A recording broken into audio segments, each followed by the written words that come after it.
ఇక విశాఖలో food safety అధికారులు తనిఖీలు నిర్వహించారు. బేకరీలో అధిక మోతాదులో కలర్స్ ఉపయోగించడం, కాలం చెల్లిన కలర్స్ వాడుతున్నట్లు కూడా గుర్తించారు. ఐస్ క్రీముల్లోనూ అధికంగా కలర్స్ వాడుతున్నారు.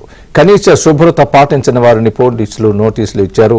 శాంపిల్స్ ను ల్యాబ్ కు పంపామని, నివేదిక రాగానే చర్యలు తీసుకుంటామని అధికారులు చెబుతున్నారు. ఎన్సీఎం బేకరీ, ఎస్ఎస్ఎన్ బేకరీలో ఇన్స్పెక్ట్ చేస్తే ఆశ్చర్యకరమైన విషయాలు. ఎప్పుడో 24 నెలల క్రితం, ఇది 24 వచ్చింది, 6 నెలలు, ఇది 24 ఆగస్టుకి అయిపోయింది. ఇది 6 నెలలు అంటే ఆగస్టు అంటే ఫిబ్రవరికి అయిపోయింది. ఫిబ్రవరికి అయిపోయిన సోయా సాసు, తర్వాత ఇది కలర్స్ అయిపోయి కూడా 24 నెలలు. జనవరి 24కి అయిపోయింది. జనవరి 24కి అయిపోయింది. సంవత్సరంన్నర నుంచి వాడుతూ ఉన్నారు.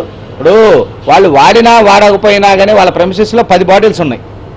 మేము వాటర్లు అంటే కుదరదు. ఇప్పుడు ఎక్స్పైరీ స్టాక్స్ పెట్టుకోవడం నేరం ఫస్ట్ అసలు. ఇప్పుడు వాటర్ లేదంటే నా చేతికి అవుతుంది చూడండి. ఇది పిల్లలు ఈ గ్రీన్ కలర్ తింటున్నారు, ఎంత కలర్ అవుతుంది చూడండి. తర్వాత సాసు, ఇది ఆరెంజ్ కలర్ కూడా జూన్ నెలకు అయిపోయింది. జూన్ 24కి అయిపోయింది. అయిపోయి కూడా సంవత్సరం అయిపోయింది. ఈ కలర్స్ చూడండి, ఎక్సెస్ కలరు పర్మిటెడే కానీ ఎక్సెస్ కలర్ ఎంత వేశాడు.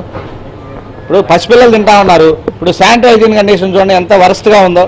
వెనకాల పక్క మొత్తం స్టాక్స్ కానివ్వండి, శానిటైజింగ్ కండిషన్స్ కానీ వరస్ట్ కండిషన్స్లో మెయింటైన్ చేస్తూ ఉన్నారు. వీళ్ళకి శానిటైజింగ్ కండిషన్స్ కింద నోటీస్ ఇస్తున్నాం, ఇంప్రూవ్మెంట్ నోటీస్ ఇస్తున్నాం. ఇవన్నీ శాంపిల్స్ కలెక్ట్ చేస్తున్నాం. ఏదైతే ఎక్స్పైరీ స్టాక్స్ ఉన్నాయో అవి కూడా ఎడ్యుకేషన్ కేసుకు రికమెండ్ చేస్తూ ఉన్నాము. ఇవన్నీ కూడా ఇంప్రూవ్మెంట్ చేసుకోకపోతే మాత్రం వీళ్ళు లైసెన్స్ సస్పెండ్ చేసి కమిషనర్ గారి ఆదేశాలను మేము ఈ లైసెన్స్ క్యాన్సిల్ చేయడానికి కూడా వెనకాడం.